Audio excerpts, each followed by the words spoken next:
திராவிட முன்னேற்ற கழகத்தினுடைய அமைப்புச் செயலராக இருக்கக்கூடிய திரு ஆர் எஸ் பாரதி அவர்கள் ஜூன் 23ஆம் தேதி நடந்த பத்திரிகையாளர் சந்திப்பில் அந்த கள்ளக்குறிச்சி விஷச்சாராயம் அதற்கான சதித்திட்டத்தை தீட்டியது நான்.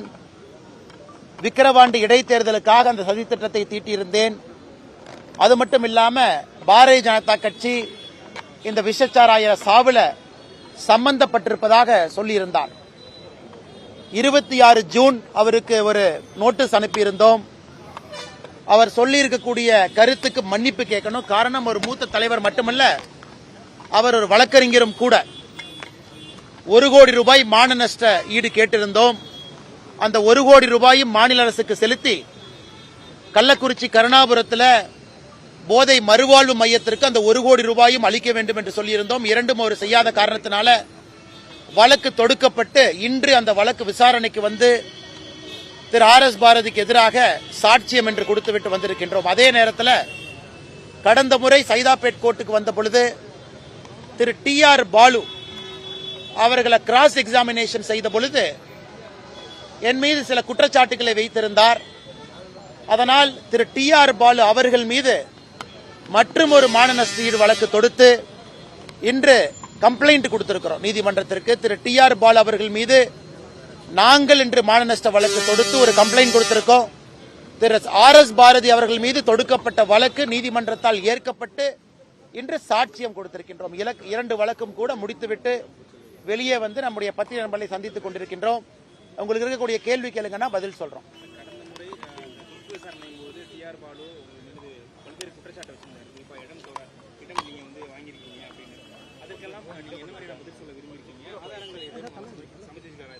ஆனா இன்னைக்கு கம்ப்ளைண்ட் கொடுத்திருக்கிறோம். நீதியரசர் அவர்கள் அந்த கம்ப்ளைண்டை ஏத்துக்குவாங்க அப்படிங்கிற நம்பிக்கை இருக்கு. திரு டி ஆர் பால் அவர்கள் வந்து எல்லா ஆதாரத்தையும் நாங்கள் கொடுத்திருக்கின்றோம், எல்லா ஆதாரத்தையுமே. ஆனால் இன்னைக்கு திராவிட முன்னேற்ற கழகத்துக்கு இது வேடிக்கையா போச்சு. சும்மா யாரு பேரு மேலாலும் அவதூறு பேசுவது, அபாண்டமா குற்றச்சாட்டு வைப்பது, வன்ம வார்த்தைகளால் பேசுவது. ஏன்னா இதெல்லாம் பேசிட்டாங்கன்னா யாரும் வரமாட்டாங்க, பொது வாழ்க்கையிலிருந்து ஒதுங்கிடுவாங்க, சாதாரண பொதுமக்கள் வரமாட்டார்கள் என்றுதான் திரு ஆர் எஸ் பாரதி அவர்கள் காலமா பேசிட்டு இருந்தாங்க. இன்னைக்கு மட்டும் இல்ல, நானும் 2021 யார் மீதும் அவதூறு வழக்கு தொடுத்ததே கிடையாது. தொடுக்கக்கூடாது என்கின்ற பிரின்சிபல் இருந்த மனிதன் திரு ஆர் எஸ் பாரதி அவர்கள் மீது நான் தொடுத்ததுதான் என்னுடைய வாழ்க்கையில முதல் அவதூறு வழக்கு. திரு டி ஆர் பால் அவர்கள் தொடுத்த அவதூறு வழக்குல குறுக்கு விசாரணை செய்யும் பொழுது அபாண்டமான குற்றச்சாட்டு என் மீது வைத்ததற்காக அவர் மீது 2வது ஒரு அவதூறு வழக்கையும் தொடுக்க வேண்டிய கட்டாயம். காரணம், இந்த கலிகாலத்தில் இதெல்லாம் செஞ்சாத்தான் நியாயம் கிடைக்க மாட்டிருக்கு. எனக்கும் நீதிமன்றம் வருவது, இத்தனை நம்முடைய பாரதிய ஜனதா கட்சியினுடைய தொண்டர்களுடைய நேரத்தை வீணாக்குவது, நீதிமன்றத்தினுடைய நேரம் சில முக்கியமான வழக்குக்கு செல்லணும்.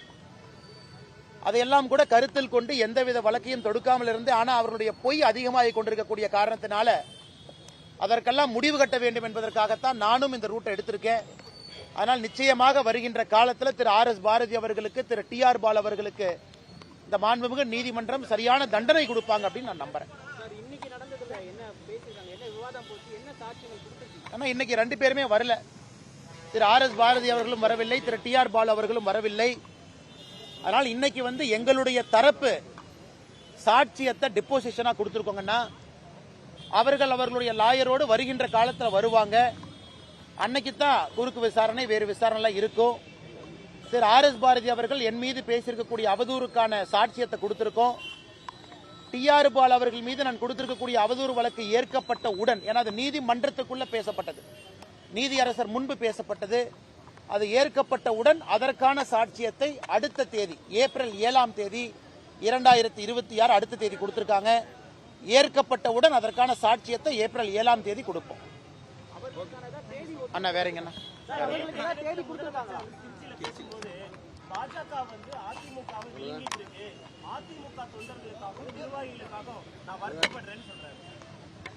அண்ணா இன்னைக்கு எப்படி இருக்குன்னா, நம்முடைய முதலமைச்சர் அவர்களுடைய கண்ணீர் என்பது அவருடைய கட்சிக்காக இருக்க வேண்டுமோ தவிர, முதலமைச்சருடைய கண்ணீர், அந்த போலி கண்ணீர் அனைத்து இந்திய அண்ணா திராவிட முன்னேற்ற கழகத்துக்காக இருக்கு.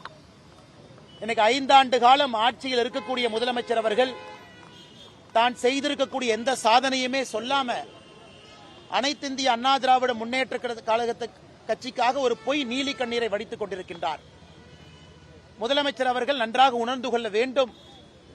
தமிழகத்தில் அவர் என்னதான் திசை திருப்பினாலும் கூட மக்கள் திராவிட முன்னேற்ற கழகத்தை வீட்டுக்கு அனுப்ப வேண்டும் என்கின்ற முடிவுக்கு வந்துவிட்டார்கள்.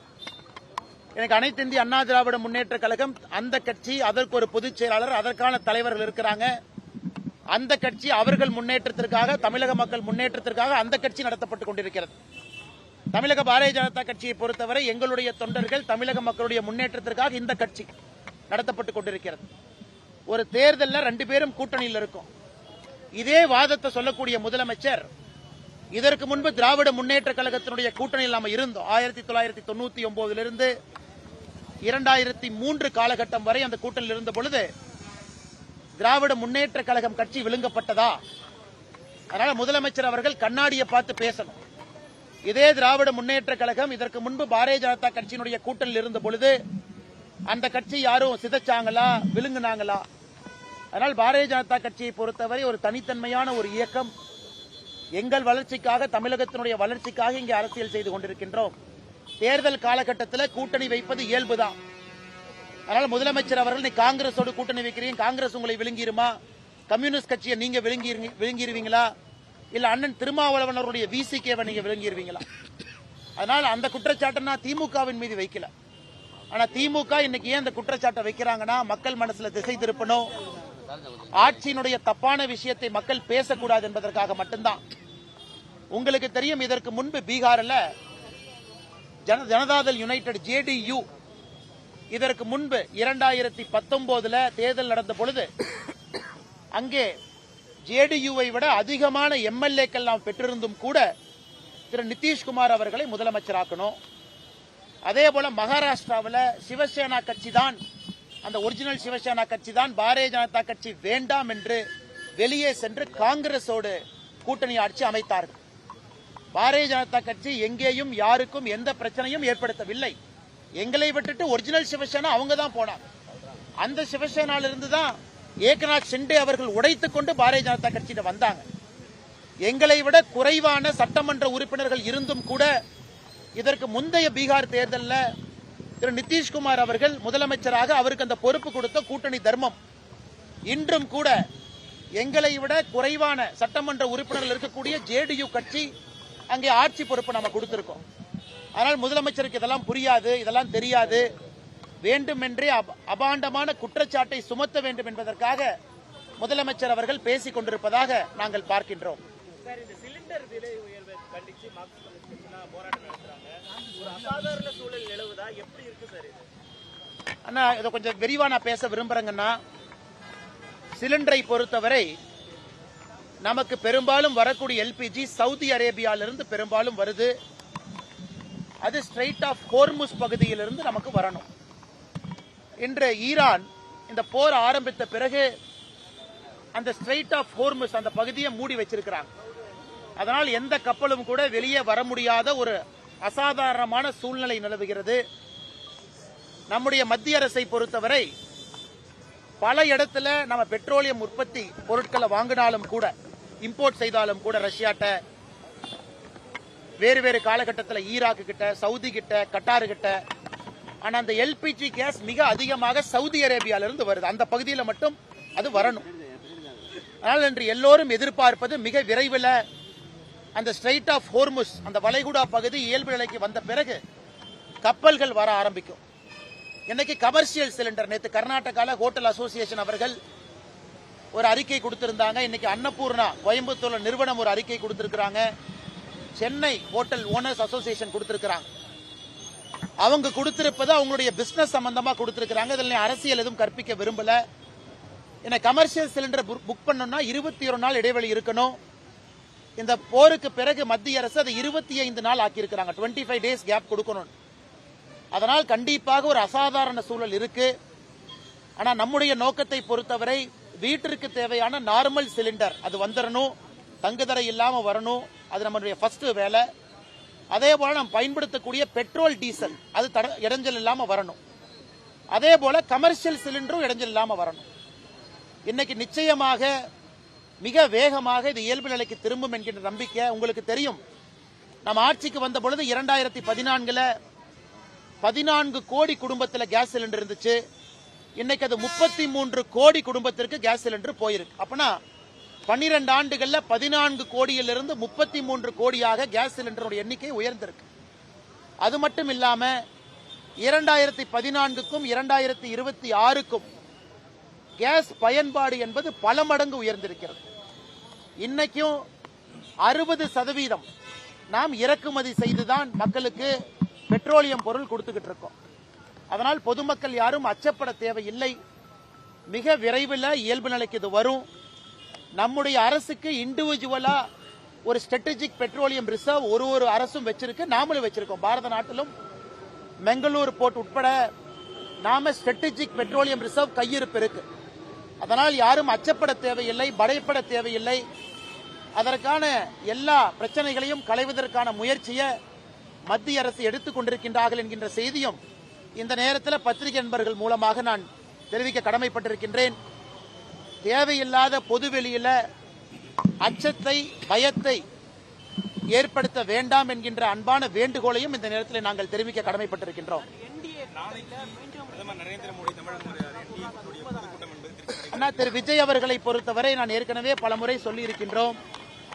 அதிகாரப்பூர்வமாக இந்த கட்சியினுடைய தலைவர் அண்ணன் நயினார் நாகேந்திரன் அவர்கள் அதிகாரப்பூர்வமாக அது போன்ற பேச்சுவார்த்தை எதுவும் இல்லை என்று தொடர்ந்து சொல்லிக் கொண்டிருக்கின்றார்கள்.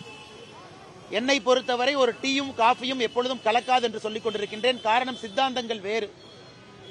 ஆனா இன்னைக்கு ஊடக நண்பர்கள் உங்களுடைய ஊகத்துல தான் பல இடத்துல எழுதுறீங்க. அதனால் நாங்கள் இன்னைக்கு வலிமையா இருக்கிறோம். தேசிய ஜனநாயக கூட்டணி, அனைத்து இந்திய அண்ணா திராவிட முன்னேற்ற கழகம் தலைமையிலான தேசிய ஜனநாயக கூட்டணி, இன்னைக்கு எங்களுடைய கூட்டணி வலுவாக இருக்கிறது. தேர்தலை சந்திப்பதற்கு தயாராக இருக்கின்றோம். ஒரு பெரும் வெற்றியும் பெறுவோம் என்கின்ற முழு நம்பிக்கை எங்களுக்கு இருக்கு. ஒருபுறம் கட்சிக்காரங்க டிவி தொலைக்காட்சிகள்லாம் விஜய் பவன் கல்யாண் மூலமா என்டிஏக்கு வராரு அப்படின்ற தகவல் தெரிவிக்கிறாங்க. இன்னொரு புறம் செய்தி தொடர்பாளர் வெளியிட்ட அறிக்கை தொடர்பாக அவர் பொறுப்பிலிருந்து நீக்கப்படுறாரு.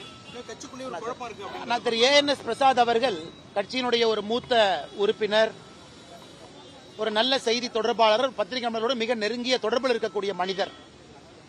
அதனால் கட்சி மாநில தலைவருடைய அறிவிப்பு நாமெல்லாம் தேவையில்லாம எதுக்கும் முடிச்சு போட்டுக்க வேண்டாம், இது செஞ்சாரு அதனால நீக்கி இருக்கிறாங்கன்னு. அவரும் இந்த தேர்தலில் வேறு வேறு பொறுப்பில் இருப்பாங்க. ஒரு மூத்த தலைவர் வேறு வேறு பொறுப்பில் செயல்படுவார். அதனால் நிச்சயமாக திரு ANS பிரசாத் அவர்கள் எங்களுடைய மூத்த ஒரு உறுப்பினர், ஊடகத்துறையில நிறைய அனுபவம் இருக்கக்கூடிய ஒரு மனிதர். அதனால் மாநில தலைவர் அவர்கள் அந்த அறிவிக்கையை அவருடைய அறிவிப்புக்கு தேவையில்லாம முடிச்சு போட வேண்டாம். இந்த கட்சி அவருக்கு வேறு விதத்தில் பயன்படுத்தும், வேறு வேறு பொறுப்பும் கொடுக்கும். நாளை நம்முடைய பாரத பிரதமர் ஐயா நரேந்திர மோடி அவர்கள் கொச்சினிலிருந்து நேரடியாக திருச்சிக்கு வர இருக்கிறாங்க. நாளைக்கு சாயந்தரம் ஒரு பிரம்மாண்டமான ஒரு பொதுக்கூட்டம் திருச்சியில் நடைபெற இருக்கிறது. இதற்கு முன்பு மதுராந்தகத்தில், மதுரையில், இப்பொழுது திருச்சியில் 3வது பொதுக்கூட்டம். நாளை வெற்றிகரமான ஒரு பொதுக்கூட்டமாக இருக்கும். ஒரு பொதுக்கூட்டமும் பேசும் பொருளாக இருந்திருக்குது. மதுராந்தகத்தை பொறுத்தவரை தேசிய ஜனநாயக கூட்டணியை லான்ச் பண்ணுச்சு. திருச்சியை பொறுத்தவரை திருப்புமுனையை ஏற்படுத்தும். அது மட்டும் இல்லாம தேசிய ஜனநாயக கூட்டணியுடைய வெற்றியை உறுதி செய்யக்கூடிய பொதுக்கூட்டமாக நாளை இருக்கும் என்று நாங்கள் நம்புகின்றோம். கேளுங்க ஐயா.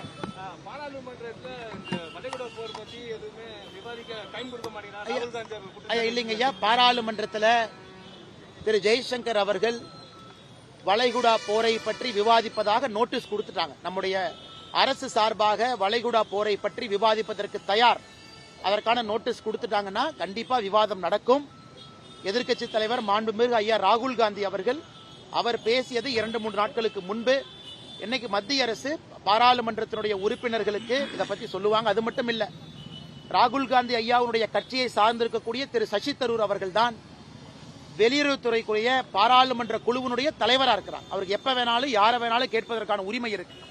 Parliamentary standing committee on external affairs Thiru Shashi Tharoor அவர்கள் தலைமை.